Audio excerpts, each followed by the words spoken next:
Our mission, know Christ, make Him known. I just want to emphasize on that. Dahil nga, paminsan, di ba, pag lagi natin nakikita, hindi natin napapansin. Bigyan uli natin din, know Christ and make Him known. The commission Jesus has given us as disciples of Him is to MAMD. Ito, half year na nating nakikita to. Ano po ibig sabihin ng MAMD?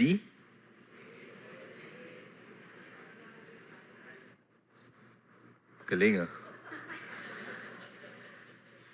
Tatakpan ko sana to. Ikaw, sige nga, ulitin niya. Pala nandun din. Make authentic, multiplying disciples. The commission Jesus has given us in Matthew 20 before He ascended back to heaven is to make disciples. Ang bawat isang mananampalataya, ang nagsabing si Jesus ang kanyang Panginoon at tagapagligtas ay inatasan ng Panginoon to make disciples. Here at GCF, we have been using hashtag MAMD, which means make authentic, multiplying disciples. It is because we would like to fulfill, according to the empowerment of the Holy Spirit, what God has tasked us to do. To make disciples. At dinagdagan po natin ng authentic. Dahil ang authenticity ay napakalaga. Dahil yun po ang goal ng bawat mananampalataya. Maging tunay na mananampalataya. Hindi yung labi lamang. Hindi yung sumasang-ayon sa naririnig nila patukol sa Biblia. Kundi may totoong pagbabago sa buhay. May totoong paglago. May totoong pagpapatunay sa buhay na siya ay sumusunod sa Panginoon. Authenticity. Sometimes we call it spiritual maturity. And each of us here is in that journey. Lahat tayo. Wala pong pwede magsabing, oy, narating ko na ang pagiging tunay na mananampalataya. Narating ko na ang spiritual maturity. Narating ko na ang Christ-likeness. Each one of us is in that journey towards becoming more and more like Jesus Christ. And so, yun ang mission natin. Make authentic, multiplying disciples. We would like to remind everyone na bawat isa sa atin, part ng commission na to. You're not a Christian called simply to attend a worship service like this on Sundays, go home, and then just go on with your life the rest of the week. Wherever you are, ano man profession mo, ikaw man estudyante, ikaw ay negosyante, ikaw ay isang profession, engineer, doctor, lawyer, ikaw ay natasan ng Panginoon to make disciples. MAMD. And why 2.2.2? Because this year, in our 25th year of celebration as GCF Batangas, galing po sa 2 Timothy chapter 2, verse 2. Kaya 2.2.2. Ang sabi po rito, and the things you have heard me say in the presence of many witnesses, entrust to reliable people who will also be qualified to teach others also. Kahapon po, nagkaroon po dito ng National Discipleship, Disciple Making Conference Clinic at may mga katanungan po during that clinic held yesterday. At maaaring hindi po mga katanungan din natin. Maaaring ang tanong natin, ay pastor, may nagdi-disciple na sa akin, nasa lesson 3 na kami. Kailan ako pwede mag-disciple? Ang sagot, yung mga narinig mo, natutunan mo mula sa Biblia, na-apply mo sa buhay mo, ituro mo sa iba. Hindi ibig sabihin na sa lesson 3 ka pa lang, hindi ka pwede mag-disciple. Ay, hindi pa ako pwede mag-disciple. May 4 booklets kami. Pag natapos ko na yung 4 na booklets, saka ako mag-disciple. Ang sabi ng Panginoon sa iyo, ang mga narinig mo mula sa salita ng Diyos, lalo na yung mga na-apply mo sa buhay mo, mga katotohanan, naging totoo sa iyo, ikwento mo sa iba, ituro mo sa iba. Pastor, ano po, hindi naman pa ako gifted with teaching eh. Paano ako magdi-disciple? Mag-iimbita na lang ako. Well, maganda, mag-imbita ka. Pero again, ang sagot doon, hindi ka man may gift of teaching. Ang sinasabi ng Panginoon sa iyo, ang mga natutunan mo sa iyong pagbabasa ng Biblia, sa pakinig ng sermon, sa inyong growth group study, natutunan mo, ituro mo sa iba. Hindi mo kailangan maging gifted as a public speaker just to make disciples. Yun po ang mga sinasabi ng salita. Go and make disciples. Yung mga natutunan mo, ituro mo sa iba.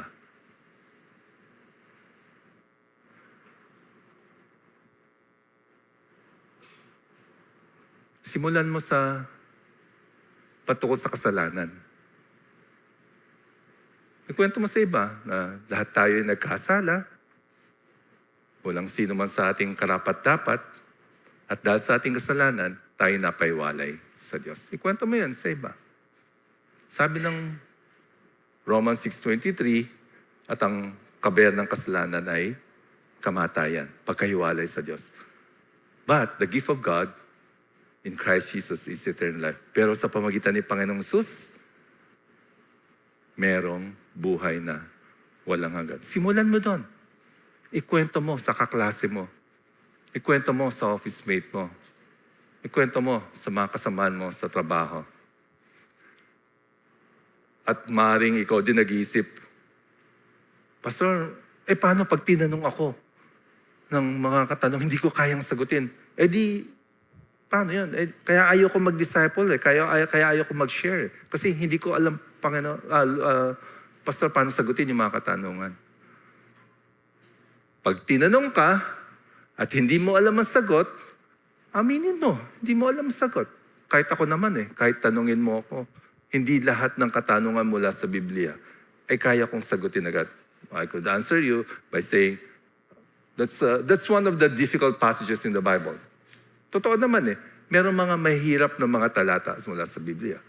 And my response would be, let me go home, research it, study it more, and then I'll get back to you. Pwede mo sagutin ganun. Pasensya ka na, hindi ko alam ang sagot doon sa tanong mo. Magtatanong ako sa aking discipler. Magtatanong ako sa aking pastor. Mag-aaral ako bago kita sagutin. That's not a reason not to disciple, yung mindset na hindi ko alam lahat.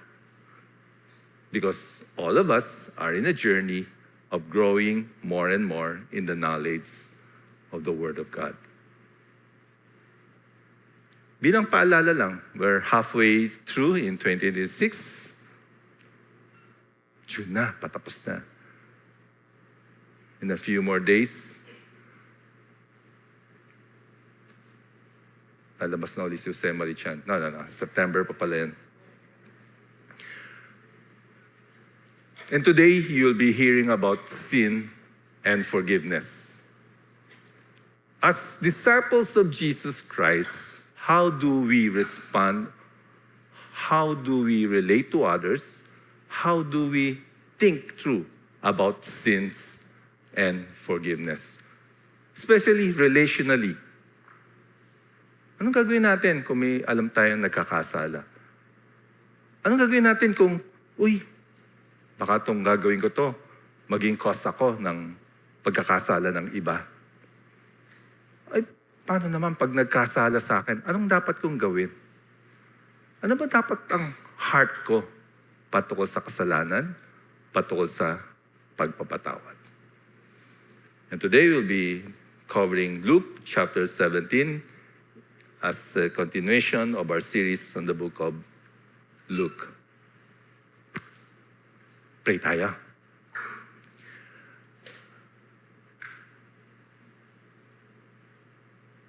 We cry out to you, O Lord, that as your people redeemed by your blood, Lord Jesus Christ, would you speak to us once more?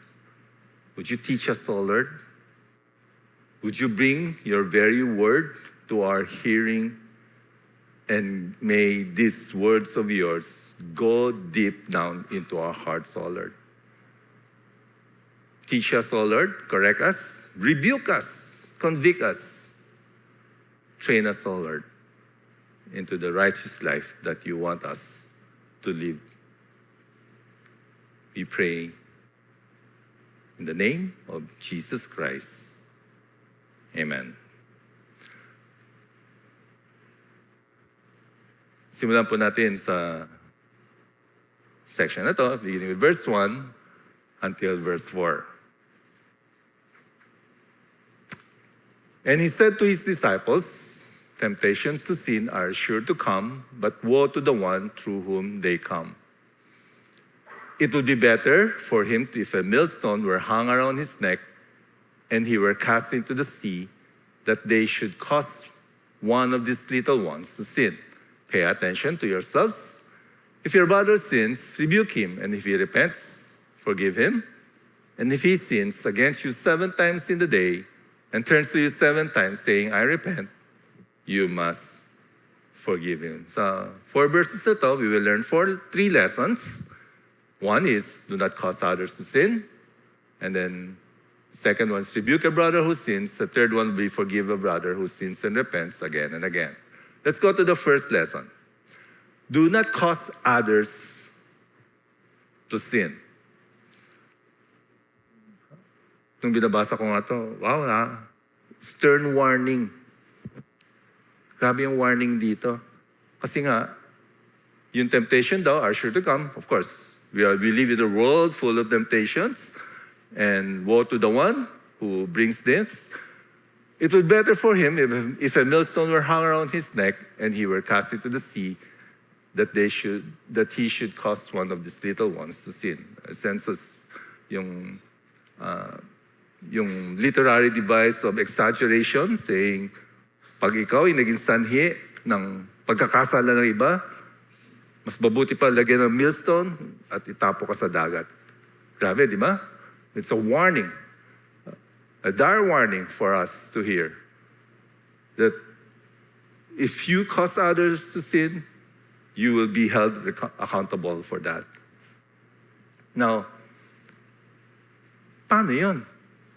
Ibig bang sabihin ay wala na akong pwedeng gawin sa buhay kasi baka maging sanhi ako ng pagkakasala ng iba?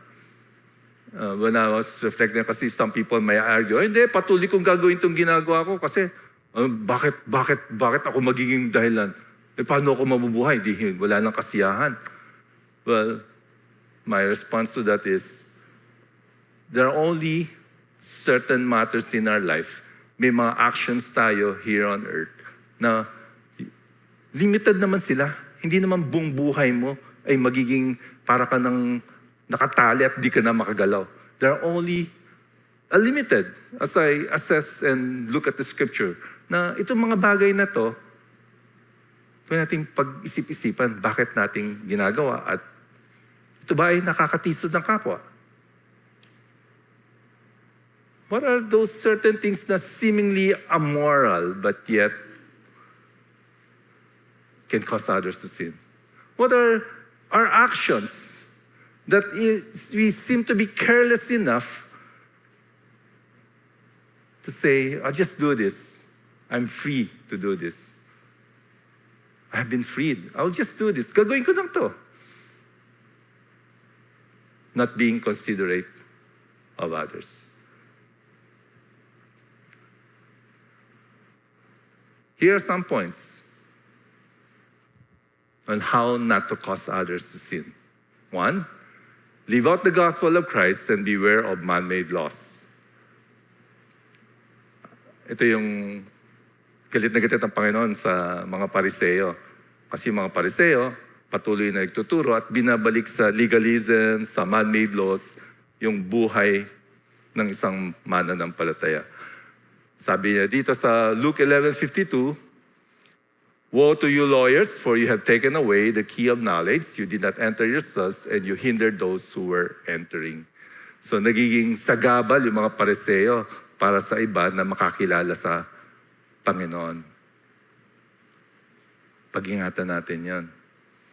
Tandaan natin na tayo ay mayroong buhay na walang hanggan sa pamagitan ng Panginoong Jesus, ang ating tagapagligtas. At sa ating araw-araw na pamumuhay, we're living out the gospel of Christ. Yung kaligtasan na natamo natin sa pamagitan ng Panginoong Jesus. Tayo naligtas, hindi sa pamagitan ng batas. Live out the gospel of Christ. Number 2, if it will cause others to stumble, don't do it. Yan, mga ilang bagay na ina-address sa Biblia. Halimbawa, pagkain ng food sacrifice to idols. Paulit-ulit na ina-address yan sa Bible.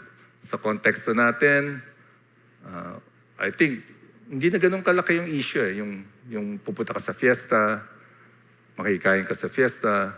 In some culture, meron pa rin mga nag-aali ng pagkain sa mga idols, tapos inimbitahan ka, kakain ka ba o hindi? How about modesty? Pagsusot ng damit, lalo na sa mga kababaihan. I'm free to wear whatever I want, but are you causing? Could it be a cause for others to stumble? How about social drink?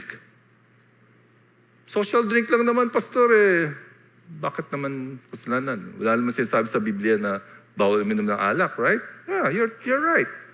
Wala naman sinasabi sa Biblia na a sip of wine is sin, or kumain ka ng yung fruit cake na nakaikot na ng buong mundo, bumalik sa'yo, tumikim ka, nagkasala ka na ba kasi yung fruit cake may rum in it?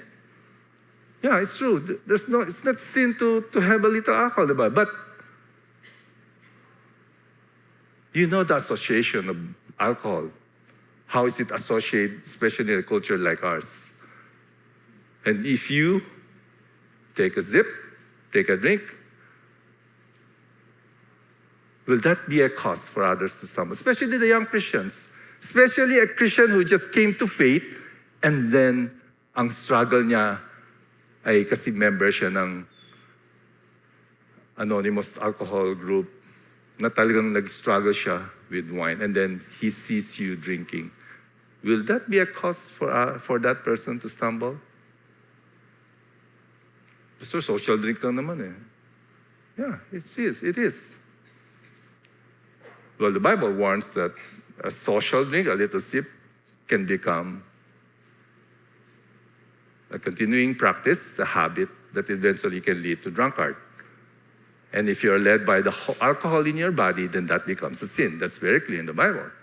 So, anong dapat kong gawin? Ang sabi rito, if it will cause others to stumble, don't do it. Let's look at 1 Corinthians chapter 8.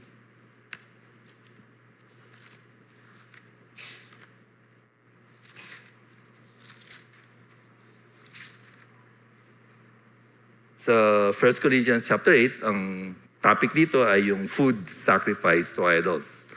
Well, big things sa kanila yan. Sa atin, not so much.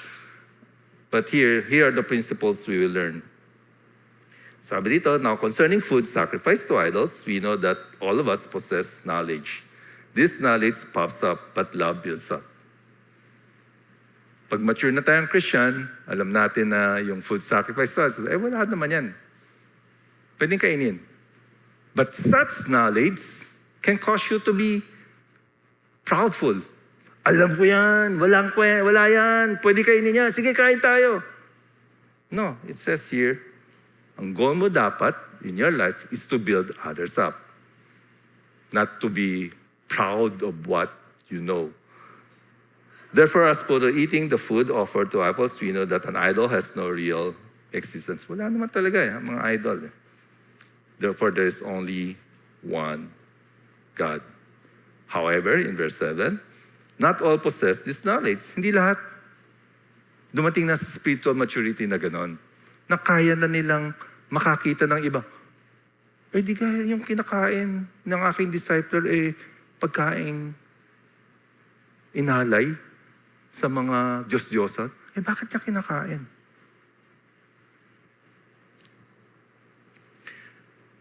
But some, through former association with idols, yun na nga, yun yung term association. Kasi ang tingin ng mga not so mature Christians yet, ay yung association ng inalay na pagkain sa Diyos-Diyosan. May association. Kaya sila na-stumble. Ganun din ang wine. Ganun na alcohol. Kasi ang alcohol in our culture, it's mostly associated with sin. With yung inuman na nagsasaksakan, inuman sa bar, inuman sa... Yun ang association kasi usually. So yeah, the wine itself is not it's sin. But how is it associated with most people in our culture?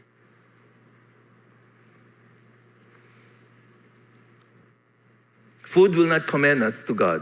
We are of no worse if we do eat and do better if we do. But take care that this right of yours does not somehow become a stumbling block to the weak. Ingatan natin na tayo hindi makatisod ng kapwa. For if anyone sees you who have knowledge eating in an idol's temple, will he not be encouraged if his conscience is weak to eat food offered to idols? So sa kultura nga nila, yung mga galing sa pagan practice, alam nilang in-offer sa Diyos-Diyosan yung pagkain. So ngayong Kristiyano na sila, ang feel nila, ay hindi na dapat kinakain yan kasi pagkain yan ay in-offer sa Diyos-Diyosan. Kinain mo. So tataka sila, bakit? Hindi ba sila may stumble? Ganun din ang wine. Ay yung wine, di ba para sa mga ano yan? Ay bakit si discipler ko umiinom? Eh di inom na rin ako. And so by your knowledge, this weak person is destroyed, the brother for whom Christ died. Thus sinning against your brother and wounding their conscience, then it is weak. You sin against Christ. Therefore, if food makes my brother stumble, I will never eat meat, lest I make my brother stumble. Kung ako'y makakatiso din lang, alam ko namang yung dinuguan ay masarap, lalo na pag may puto, hindi ko kakainin, sabi. Kasi nga, mas mahalaga sa akin na hindi ako makatisod kaysa mag-enjoy ako ng napakasarap, na napakainit, na napakaitim na dinuguan na may kasamang masarap na puto. And that's also in Romans 16:21. It is good not to eat meat or drink wine or do anything that causes your brother to stumble. Noong panahon nga namin, bago kaming mananampalataya, uso yung kali. Alam niyo yung drink na non-alcohol, kali, C-A-L-I. So bilang mga bagong Kristiyano, ang advice namin, pag ikay nasa restaurant, pag uminom ka ng kali, pag lagay mo sa baso, huwag mo alisin yung bote. Tiyakin mo nasa tabi. Kasi pag may napadaan at wala yung bote, kulay alcohol, kulay alak. Pag nakita ka, ay si pastor umiinom ng... Hindi kali yan.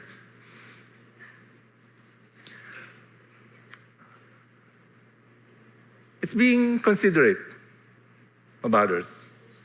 Not wanting for you to be a cause for others to stumble. Yun lang yun Be considerate. Because of your love for others. Alam natin na sa isang church like this, may mga bagong mananampalataya, may mga super tagal na at napaka-mature na.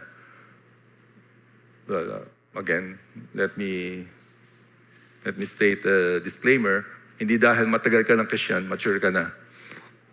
Because maturity comes in your regular, consistent, abiding in Christ, reading God's Word, applying it, reflecting on it. Hindi porke nabasa mo ang Bible, the whole Bible, 5 times in your lifetime, mas mature ka na. Because maturity comes as you surrender yourself in obedience to God's Word and let the Word of God dwell in you, the love of Christ dwell in you, and you are being transformed day by day, by the very word of God, by the power of the Spirit enabling you. And in your life, nakikita talaga ang paglago sa pananampalataya. And later on, we will see one of the evidences of a mature Christian. Not all things lawful are also helpful. Hindi lahat ng bagay na pwede naman ay nakakatulong sa kapwa. Pwede naman eh. Yeah, pwede mo naman gawin yung isang bagay na yan, pero hindi na nangangahulugan na gagawin mo. Kasi hindi nangangahulugan na yung gagawin mo yan ay makakatulong sa kapwa, especially with regard to their spiritual growth. 1 Corinthians 10, 23 to 24. All things are lawful, but not all things are helpful. In other translation, it says, all things are permissible, but not all things are beneficial.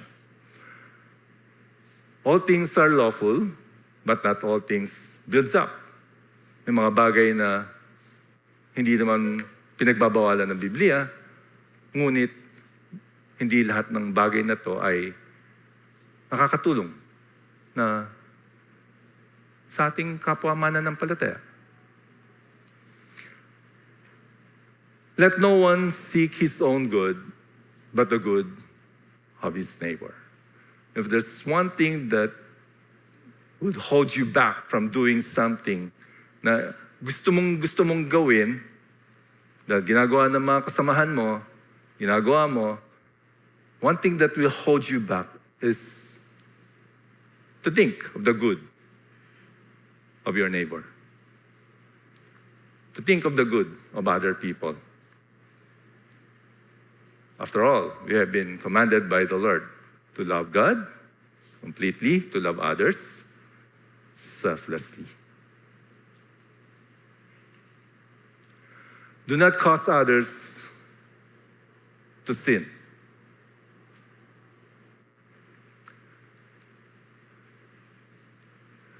And what are the 3 things we have learned today about not causing others to sin? Live out the gospel of Christ and beware of man-made laws. If it will cause others to stumble, don't do it. Not all things lawful are also helpful. Let's go to the next lesson. Rebuke others or rebuke a brother who sins. Hirap niyan. Pag nirebuke mo, nasa Facebook wall ka na niya bukas.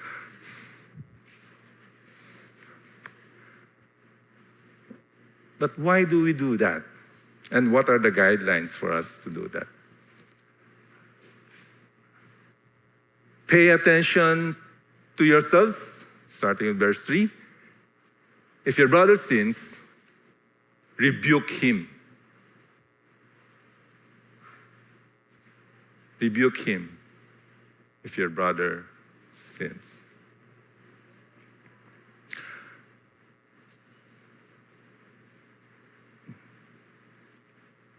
Here are some guidelines for us to accomplish what God has called us to do. Bakit kailangan tayo mag-rebuke? Because we want to restore the other person. Kung ano mang dapat natin maging layunin, ay gusto nating siyang may balik sa katotohanan at sa Panginoon. Kitang-kita mo na nagkakasala at ikaw ay then you may not be actually loving the other person. If your brother sins against you, go and tell him his fault between you and him alone. If he listens to you, you have gained your brother. Kung may offense sa'yo, sabi sa Matthew 18, usapin mo. One-on-one kayo. Wag muna ipopost sa Facebook. No, wala magpo-post sa Facebook. Side comment lang Ikaw na you feel like Facebook is your source of bringing out your anger and wanting to find kakampi with regard to what has been done to you. You post it on Facebook. You might get some kakampi. But others may feel uncomfortable to what you have just done.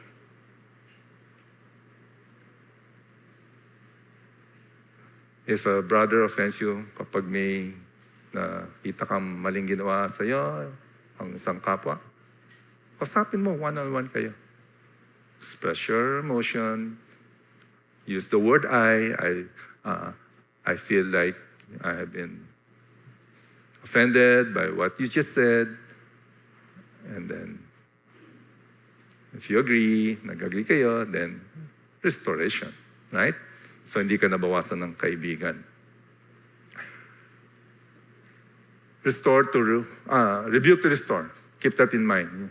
Ang motivation natin is to restore. Brothers, if anyone is caught in any transgression, you who are spiritual should restore him in the spirit of gentleness. Mahinahon. Pag-pray mo, pray kayo together, talk it out with gentleness. Keep what's on yourself lest you to be tempted. If we rebuke, correct others, then let the motivation be to restore. Rebuke with wisdom.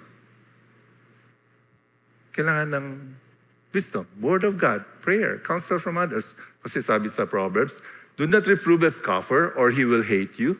Reprove a wise man and he will love you. Reprove a wise man and he will love you. May mga taong naghihintay lang na may magpaalala. Bro, yung ginagawa mo mukhang baka mapalalim ng palalim ka sa business agreement na yan. Baka masyado kang malulong. Alam mo naman na yung business agreement na yan, maraming involved na hindi magbibigay luwalhati sa ating Panginoon. Baka gusto mong pag-pray muna yan ng matagal bago ka pumirma sa dealing na yan. A man with wisdom will love you for warning him, for rebuking him.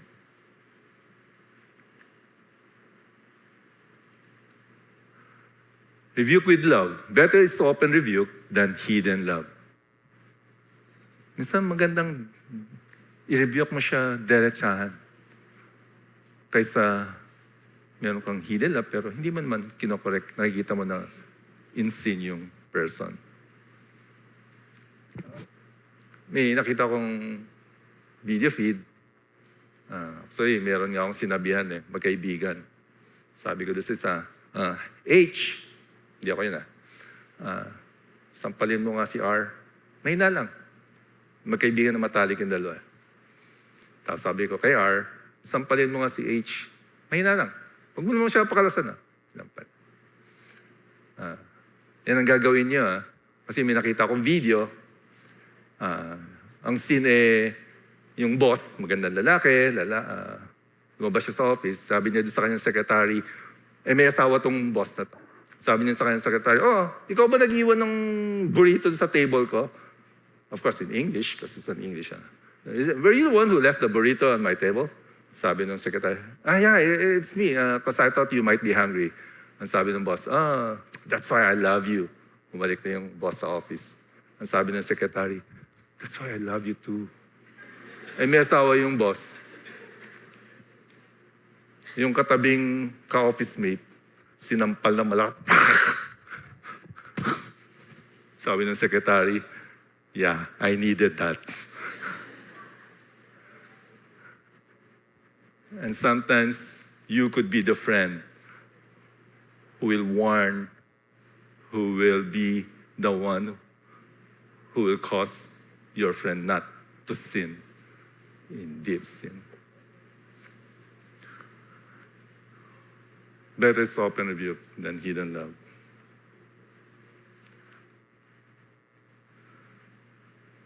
And of course, rebuke with love.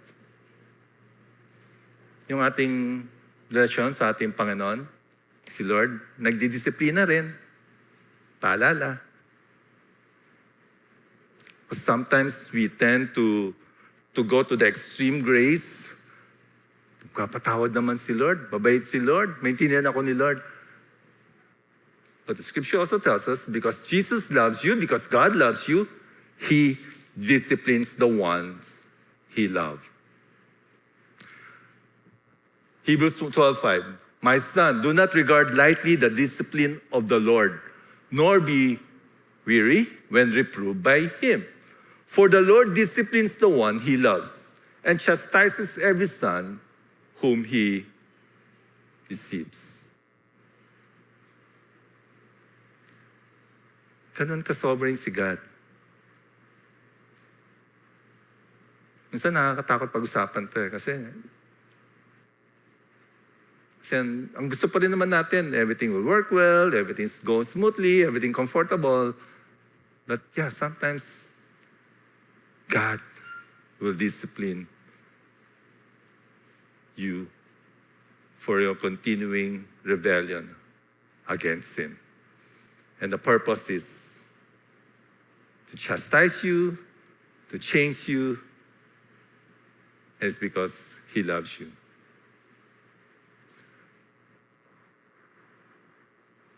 Revelation 3:19, those whom I love, I reprove and discipline, so be zealous and repent.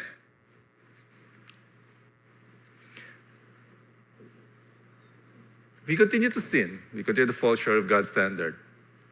And as God disciplines us, as our friend reminds us, warns us, pinaalala sa atin, then ang gusto ng Panginoon is that we repent from that sin. Repent.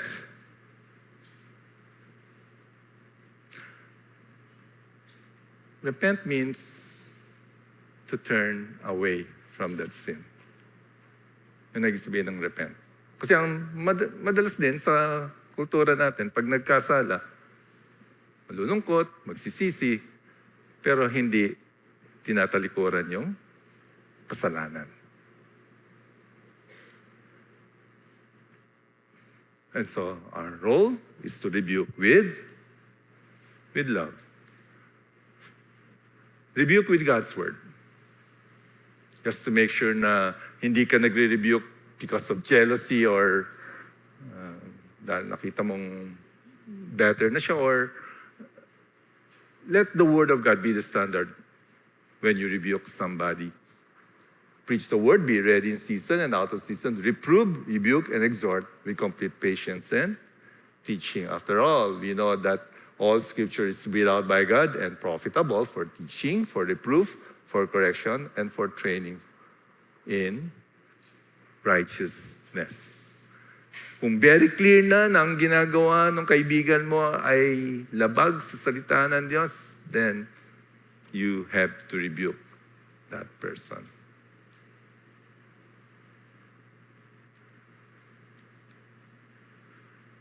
And so, how do we rebuke a brother who sins? Rebuke to restore, rebuke with wisdom, with love, and with God's word. Lesson 3. Forgive a brother who sins and repents again and again. Dito naulit yung 7. Pero tayong alam na verse, di ba? Yung 70 times 7. Dito, sa verse 4, and if he sins, latter part of verse 3, and if he repents, forgive him. And if he sins against you 7 times in the day and turns to you 7 times, saying, I repent, you must forgive him. It's a command that you must forgive. Maraming discussions tungkol sa forgiveness because it's highly emotional. Paano, Pastor, pag hindi naman nag-repent, patawarin ko ba? Ay, Pastor, paulit-ulit na lang eh. Patawarin ko ba?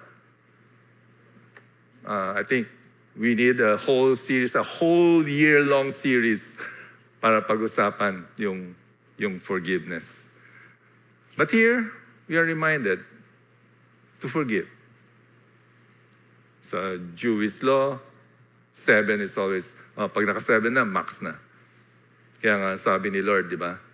Instead of forgiving 7 times, you have to forgive 70 times 70 times 7 times 70 times 70.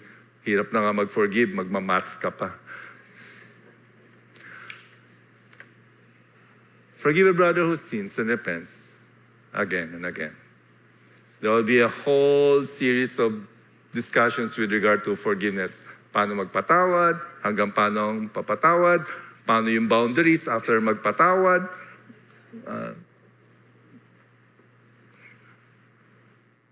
Let me share a few thoughts about forgiveness. A true disciple of Christ, an authentic disciple of Christ, might think of revenge, but will struggle with actually doing it. Right? Just because you are disciples, hindi ibig sabihin, hindi natin maisip mag-revenge. Tama? Nakakaisip tayo. Lalo pag malalim yung offense, nakakaisip tayo mag-revenge. Yeah, we might think of revenge, but by the power of the Holy Spirit withholding us and the self-control that is fruit of the Spirit, we struggle with actually doing it. Perhaps withholding us from actually doing the act of revenge. How about yung popular na question sa forgiveness? Pastor, ibig sabihin, naaalala ko pa yung offense, hindi ako nakapagpatawad. Mahabang discussion din yan. May magsasabi, pag tunay ka nagpatawad, dapat di mo na naalala yan. May magsasabi, hindi, in reality, maaalala mo yan. Posible ba talaga na makalimutan yung offense? Well, I think an authentic disciple, through the working of the whole transformative working of the Holy Spirit in him, through time, will remember less. Fair? Isang tunay na disipulo ay dahil sa patuloy na pagkilos ng Banal na Espiritu sa kanya, yung transformation na nangyayari, spiritual maturity na nangyayari. Sa panahon, pagdaan ng panahon, mas hindi na niya naalala. Minsan, maalala lang, lalabas na lang ulit. Pero, 1 year ko lang nakalimutan yung offense. Tapos, because of the discussion about offense, naalala mo uli siya, naalala mo yung ginawa. But, remembering less. And here's something I would like to share as I reflect on forgiveness. The forgiven by grace has the grace to forgive. The forgiven by grace has the grace to forgive. Tayo na nakatanggap ng pagpapatawad ng Panginoon, nabibigyan tayo ng biyaya upang magpatawad.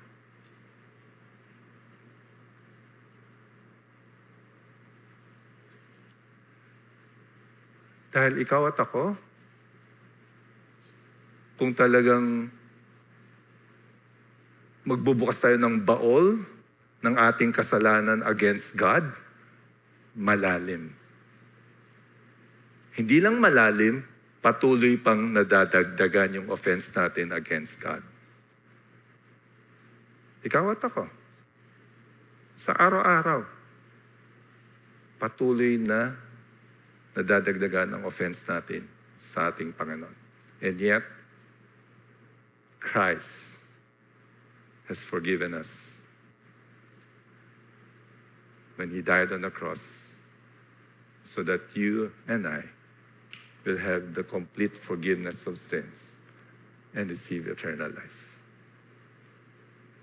At ikaw, na naka-experience ng pagpapatawad ng Diyos, meron kang biyaya na makapagpatawad din.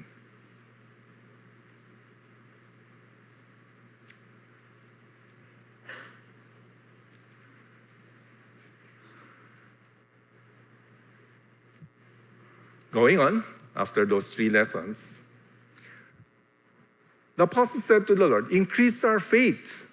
And the Lord said, if you had faith like a grain of mustard seed, you could say to this mulberry tree, be uprooted and planted in the sea, and it would obey you. Kaya mamaya paglabas nyo, may akasyang puno doon sa labas, titigan mo. By faith, ilipat mo yung akasya na doon sa kapitbahay. Well, of course, we have to interpret the scripture accordingly. What this passage, I believe, is telling us is the right kind of faith accomplish much. If you and I find it hard to forgive, our faith in Jesus Christ will allow us to accomplish much. And mind you, mind me, if we are able to forgive somebody beyond our own capacity, it is because of the faith and the enablement of the Holy Spirit in us that has allowed us to accomplish much beyond our own capacity. Kasi nga, yung mustard seed, pinakamaliit na buto yun, na seedling. Pero yung mulberry tree, yung ugat niya, kalat ka, mahirap buwagin. At ganun din yung unforgiveness. Malawak yan, mahirap buwagin. Pero yung faith natin sa Panginoon, yung grace na tatanggap natin sa Kanya, yung pagpapatawad na tatanggap natin sa Panginoon, yun din ang magbubuwag ng roots na yun of unforgiveness. Now, let's go to the next section. Will any one of you who has a servant plowing or keeping sheep say to him when he has come in from the field, come at once and recline at table? Will he not rather say to him, prepare supper for me and dress properly, and serve me while I eat and drink, and afterward you will eat and drink? Does he thank the servant because he did what was commanded? So you also, when you have done all that were commanded, say, we are unworthy servants. We have only done what was our duty. We are unworthy servants. We have only done what was our duty. A passage to guard our hearts against pride. Kasi nga, let's all reflect on ourselves. Minsan may tendency tayo to my right before God, as if we think God owes us something. Si Lord, may utang niya sa akin. Di ba may ganun tayong propensity to think? Ako'y naglingkod sa Panginoon Ako'y nagbigay Kaya may right ako to make tampo sa Panginoon.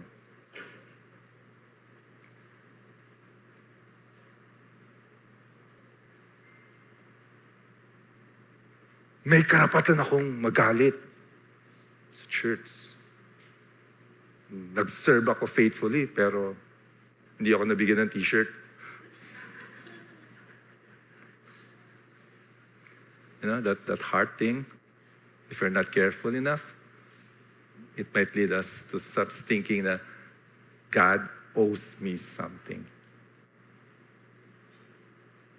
Nakita na ba niyo yung meme na daming problema sa church? Kaya umalis na lang ako. Nung umalis ako, wala na problema yung church.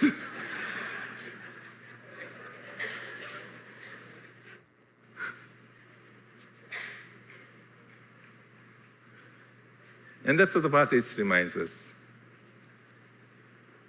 The right kind of faith produces humble service. If God has given you such a privileged opportunity to serve Him, consider this as a privilege, as a gift, na ikaw ay nagkaroon ng pagkakataong paglingkuran ang Panginoon.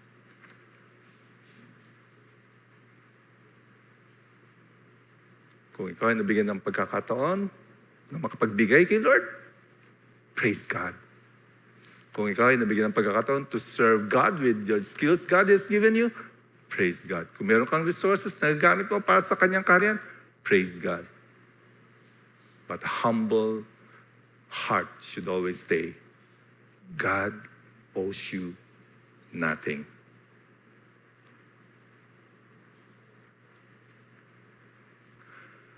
And this section is about 10 lepers getting healed by Jesus.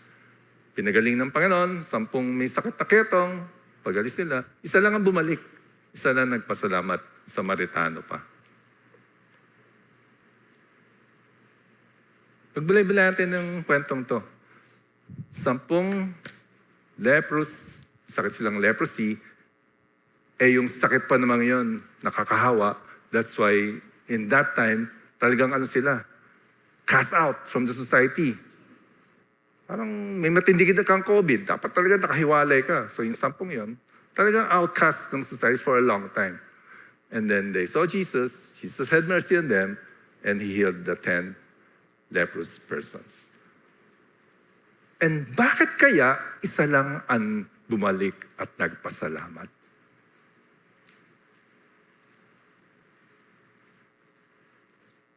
Again, heart problem.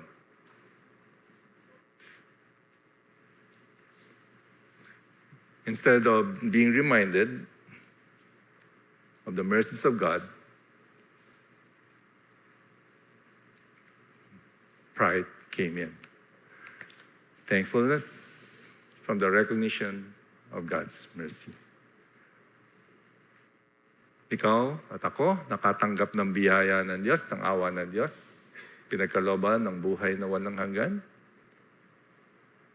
Patuloy na kumikilos ang Panginoon sa buhay natin. Patuloy nating na-experience yung kagalakan, kapayapaan na meron tayo sa pangitan ng Panginoong Sus. Ang response ng heart, pasasalamat. Thankfulness. Thankfulness because you recognize all these things have been but because of God's mercy on you.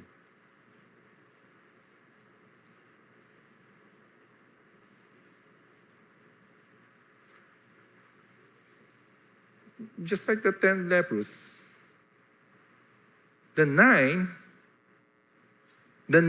who got and received the mercies of God, of Jesus being healed of such detestable illness, nakalimutan nila magpasalamat. Would you bow your head, close your eyes, take time. Take time to reflect. Reflect on the mercies of God. Reflect on the goodness of God. Reflect on the grace of God. Starting with your eternal life, to be followed by what God has blessed you with. Just take time to pause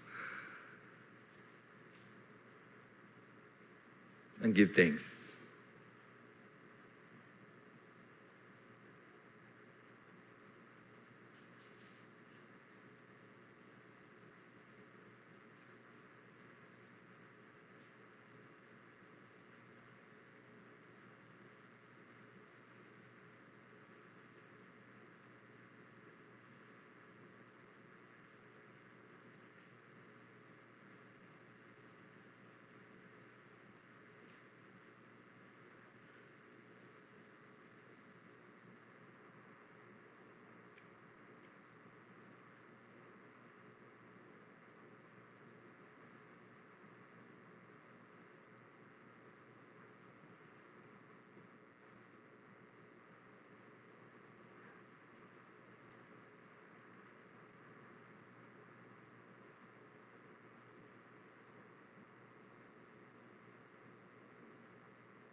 Lord, patawad. Kami ay taong makakalimutin. Sa halip na magpasalamat, nagiging karapatan namin. Malapit kami sa iyo, Panginoon, thanking you for your great mercies upon us, your steadfast love. They are indeed new every morning. Blessed be your name, O Lord. Thank you, Lord, for the gift of life, the gift of eternal life. Thank you, Lord, for revealing yourself to us, not only through the word, but deep into our hearts, Lord, you have revealed yourself to us. Thank you, Lord, for the love. Thank you for the living hope that we have.